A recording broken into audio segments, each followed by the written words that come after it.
안녕하세요. 아름다운 시를 읽는 사람 이막춘 목사입니다. 오늘은 슬프고도 아름다운 시를 나눕니다. 전쟁과 평화는 러시아의 문호 톨스토이의 대표작입니다. 만일 지금 톨스토이가 살아있다면 우크라이나에서 일어나고 있는 전쟁에 대해 뭐라 말할까요? 키우에서는 예비군에 소집된 22년차 부부가 혼례를 전쟁통에 올리기도 했습니다. 무정한 동료들 사이에서 채플린의 주례로 늦깎이 결혼식을 올리는 그들의 모습에는 비장함이 깃들여 있었습니다. 이 전쟁으로 인하여 서로가 이 땅에서 헤어지는 일이 있어도 우리는 결코 헤어진 것이 아니라는 말을 서로에게 다짐하고 싶어서일 것입니다. 우크라이나에서 그치지 않는 폭격과 총성은 우리의 마음을 아프게 합니다. 전쟁은 어떤 이유로든 정당화될 수 없습니다.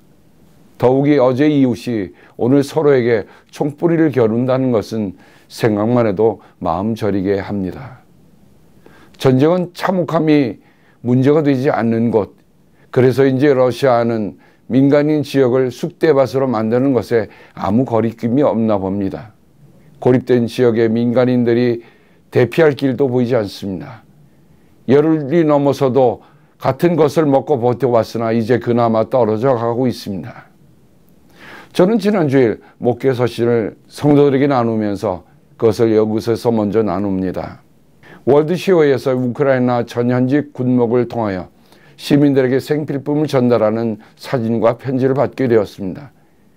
이 사순절에 하루 한 끼 금식을 하여 헌금하여 이번에는 우크라이나를 도우라는 감동을 받게 되었습니다. 전 국민 78%가 예수 그리스도를 믿는 신앙의 나라 우크라이나를 지금 돕고자 합니다. 그래서 임원들이 결의하여 우선 오늘 $5,000를 보냅니다.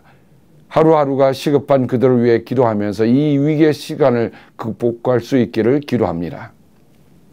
특히 한국은 소련 스탈린의 사주를 받은 김일성이 이끄는 북한군과 소련군과 중공군까지 개입하여 6.25 사변에 참담한 전쟁 피해를 입었던 나라입니다. 여전히 공산국가는 속임수에 능하고 어떤 이유를 들이대며 야유욕을 채우려고 합니다. 무너진 나라를 다시 세우는 데 도와주었던 미국을 비롯한 자유우방 국가들의 도움과 희생을 우리는 결코 잊을 수 없습니다. 대한민국이 결처보훈의 다짐으로 더욱 자유민주주의 국가로 서서 어려운 나라들을 먼저 돕는 나라가 되기를 기도합니다. 어제 이런 메일을 받았습니다. 나라다운 나라를 보았고 지도자다운 지도자를 보았고 국민다운 국민을 보았다. 우크라이나와 젤렌스키 대통령 그리고 우크라이나 국민이다. 젤렌스키 대통령은 키우 국립경제대학에서 경제학 학사와 법학 석사를 취득한 수재다. 이후 코미디언이 되어 활동하다가 2015년 자신이 주도하여 제작한 드라마 인민의 종에서 부정부패에 저항하는 청렴한 주인공을 맡아 인구의 반 정도의 엄청난 시청률을 기록하면서 국민적인 영웅이 되었다. 2018년 대통령이 출마해서 2019년 만 41세의 최연소 대통령이 되었다. 지난달 24일 러시아가 침공하자 하루 만에 키예프가 함락될 것이라며 전 세계는 예상했다. 미국은 젤렌스키 대통령에게 망명할 것을 권했다. 그러나 그는 수용체 대신 탄약을 달라며 키예프에 남아 끝까지 싸우겠다고 했다. 2차 세계대전 후 처음으로 독일은 무기를 제공했고 중립국 스위스도 지원에 나섰다. 우리나라 배우 이영애는 우크라이나 대사관을 통해 1억 원을 지원했다. 전투복을 입은 젤렌스키 대통령은 SNS를 통해서 자신의 모습을 보여주며 국민들을 단결시켰다. 대통령과 국민 모두가 똘똘 뭉친 것이다. 사기가 떨어진 러시아군은 무기를 버리고 도주하는 상황으로 바뀌었다. 한 시민은 러시아 탱크 앞에서 온몸으로 탱크를 막아 세웠다. 용감한 지도자에겐 용감한 국민이 있는 법이다. 똘똘 뭉친 단결 앞에 기적은 일어났다. 기도 부탁을 받은 후로 마치 제가 전쟁터에 나가 있는 심정으로 기도하고 있습니다. 어제 새벽 기도에서 권사님 한 분이 목사님 마음이 제 마음이에요 하시는데 눈물이 났습니다. 평화롭고 따뜻한 보금자리를 하루아침에 빼앗기고 난민길에 오른 이들, 쏟아지는 폭격을 피해 지하로 대피하여 있는 우크라이나 일부 국민들이 속히 자유로운 일상으로 돌아갈 수 있기를 간절히 기도합니다. 우크라이나를 돕는 헌금을 3월 말까지 해주시기 바랍니다. 평화롭기를 빕니다. 국군은 죽어서 말한다. 러시아 탱크의 진입을 막기 위해 다리와 함께 사랑한 우크라이나 사병이 못한 말이 이 시에 담겨 있습니다. 시인 모윤숙님은 1950년 6월 28일 서울이 인민군에 의해 함락되자 남쪽으로 피난 가기 위해 서울을 빠져가다가 한강을 건너 경기도 광주로 가다가 이름 모를 야산에서 육군 소위 계급장을 단 국군 전사자를 발견합니다. 시인이 하염없이 눈물을 흘리며 그 자리에서 이 시를 적어 내려갔습니다. 그 시 가운데 한 부분을 그 사병의 소리로 들어봅니다. 조국이여, 동포여, 내 사랑하는 소녀여, 나는 그대들의 행복을 위해 간다. 내가 못 이룬 소원, 물리치지 못한 원수, 나를 위해 내 청춘을 위해 물리쳐다오. 물러가면 비겁하다. 항복보다 노예보다 비겁하다.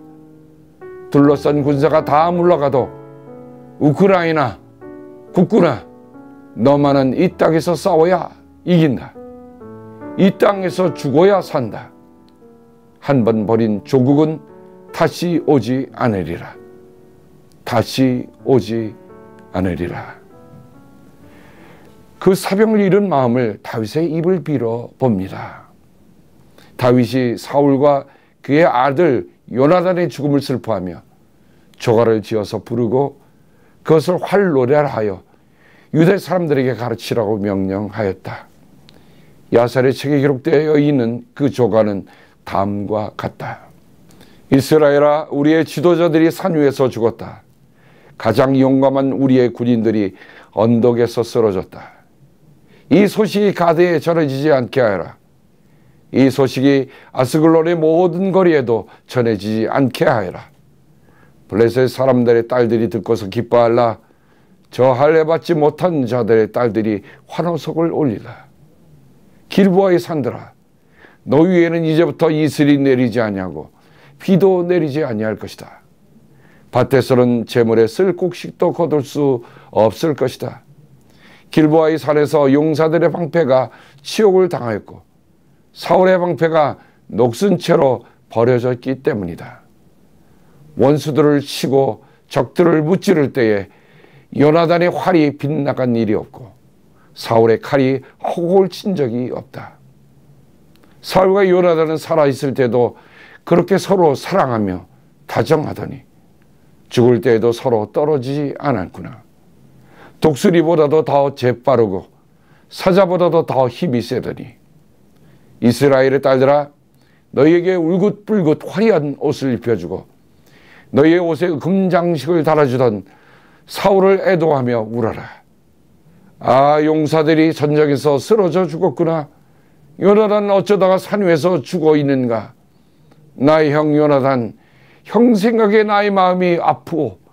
형이 나를 그렇게도 아껴주더니 나를 끔찍이 아껴주던 형의 사랑은 여인의 사랑보다도 더 진한 것이었어.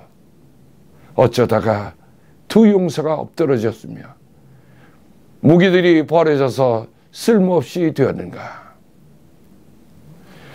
우크라이나를 위해서 기도합니다. 갈 수는 없어도 도울 수는 있습니다. 영생 예배를 드린 플로리다에 계신 장로님께서 전화 주셔서 매칭 펀드 $5,000를 우크라이나 돕기에 보내주셨습니다.